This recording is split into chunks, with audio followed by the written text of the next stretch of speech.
दिल्ली की स्काईलाइन का जिक्र हो और कुतुब मीनार का नाम ना आए, ऐसा हो ही नहीं सकता है ना।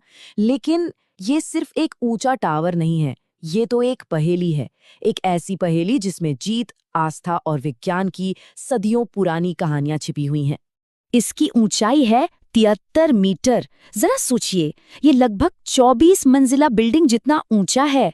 और हाँ, ये दुनिया की सबसे ऊंची ईंटों से बनी मीनार है, जो सदियों से दिल्ली के आसमान की शान बढ़ा रही है। तो सवाल ये उठता है कि इस शानदार मीनार की असली कहानी आखिर है क्या? चलिए इस स्मारक के जटिल अतीत की परतों को एक एक करके खोलते हैं। ठीक है, तो शुरुआत करते हैं इसके कंस्ट्रक्शन से। और जैसा कि हम देखेंगे, ये किसी एक शासक का काम नहीं था, बल्कि कई पीढ़ियों की मेहनत थी। ये टाइमलाइन साफ बताती है कि ये टावर एक काफी लंबा और सहयोगात्मक प्रोजेक्ट था। देखिए, शुरुआत हुई 1199 में कुतुबुद्दीन ऐबक से, जिन्होंने सिर्फ पहली मंजिल बनाई। फिर 1211 के बाद उनके उत्तराधिकारी इल्तुतमिश ने 3 और मंजिलें जोड़ दी। और सदियों बाद फिरोज शाह तुगलक से लेकर अंग्रेजों तक कई शासकों ने इसे कुदरती आफतों से हुए नुकसान के बाद ठीक करवाया। सही मायनों में ये मीनार एक जीता जागता इतिहास है। तो सबसे बड़ा सवाल, आखिर इतनी विशाल मीनार बनाई ही क्यों गई? क्या ये सिर्फ प्रार्थना के लिए थी, या इसके पीछे कोई और गहरा मकसद था? इसके पीछे ना 2 मेन थ्योरीज चलती हैं। पहली थ्योरी कहती है कि ये प्रार्थना के लिए थी, जहां से अजान दी जाती थी। वहीं दूसरी थ्योरी इसे एक विक्ट्री टावर मानती है, जो राजपूतों पर जीत और दिल्ली में मुस्लिम शासन की शुरुआत का प्रतीक था। माना जाता है कि इसकी प्रेरणा अफगानिस्तान की जाम मीनार से ली गई थी। लेकिन यहाँ एक प्रैक्टिकल सवाल खड़ा होता है। प्रार्थना के लिए मीनार वाली बात सुनने में थोड़ी मुश्किल लगती है।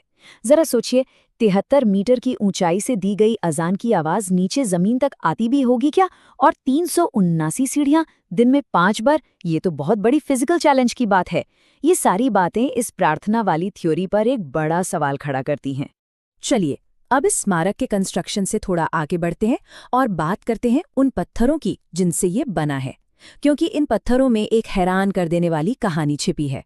ये जो शिलालेख है, ये वहीं साइट पर मौजूद है, और ये कॉम्प्लेक्स में इस्तेमाल हुए मटेरियल की कहीं न कहीं विवादास्पद शुरुआत को उजागर करता है। साफ साफ लिखा है कि मस्जिद बनाने के लिए 27 पहले से मौजूद मंदिरों के हिस्सों का इस्तेमाल किया गया था। और इसी से एक बिल्कुल यूनिक आर्किटेक्चरल स्टाइल का जन्म हुआ। सोचिए, मुस्लिम आर्किटेक्ट्स के अंडर हिंदू कारीगरों ने काम किया। इससे एक ऐसी स्टाइल बनी जो ना तो पूरी तरह से इस्लामिक थी और ना ही पूरी तरह से हिंदू। ये दोनों का एक कमाल का मिश्रण थी। और ये जो फ्यूजन है वो यहाँ साफ दिखता है। एक तरफ देखिए, मस्जिद के स्तंभों पर हिंदू मंदिरों की नक्काशी है। दूसरी तरफ मीनार पर अरबी में कुरान की आयतें हैं। और इन सब के बीच कमल और मंदिर की घंटियों जैसे हिंदू मोटिव्स भी हैं। मतलब ये पत्थरों में कैद अलग अलग कल्चर का एक अनोखा संगम है। अच्छा, अब मीनार से थोड़ा सा हटकर उसी कॉम्प्लेक्स में खड़ी एक और भी ज्यादा पुरानी, और सच कहूं तो और भी ज्यादा रहस्यमयी चीज पर फोकस करते हैं।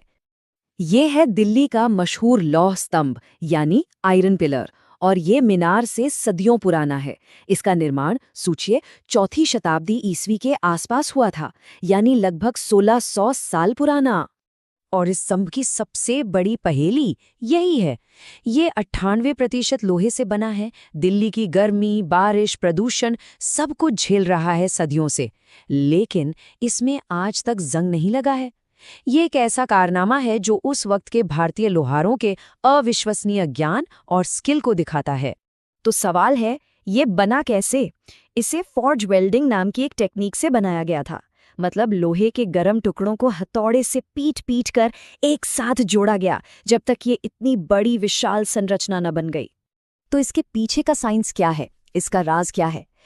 आईआईटी कानपुर के साइंटिस्ट्स ने पता लगाया कि इसका राज इसके कॉम्पोजिशन में ही छिपा है। देखिए, पहला स्टेप, जो आयरन ओर इस्तेमाल हुआ उसमें फॉस्फोरस काफी ज्यादा था। दूसरा, उस वक्त की स्मेल्टिंग प्रोसेस में सारी अशुद्धियां नहीं हटाई जाती थीं। और तीसरा और चौथा स्टेप, इसी हाई फॉस्फोरस ने लोहे के साथ रिएक्ट करके सतह पर एक पतली सी अदृश्य प्रोटेक्टिव लेयर बना ली, और यही लेयर इसे आज तक जंग से बचाए हुए है।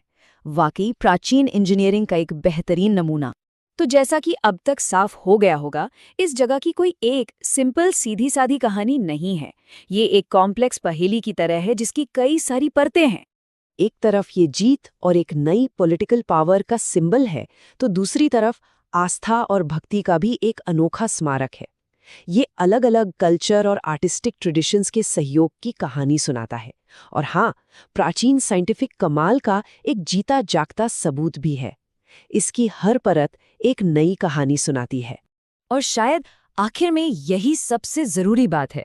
जब लिखे हुए रिकॉर्ड्स खो जाते हैं या उनमें भेदभाव होता है, तब कुतुब मीनार जैसी ये खामोश स्मारक ही होते हैं जो अपने पत्थरों के जरिए हमें अपना सच्चा मल्टीलेयर्ड अतीत बताते हैं, हमें सोचने और समझने के लिए छोड़ जाते हैं। लाइक करें, शेयर करें और सब्सक्राइब करें।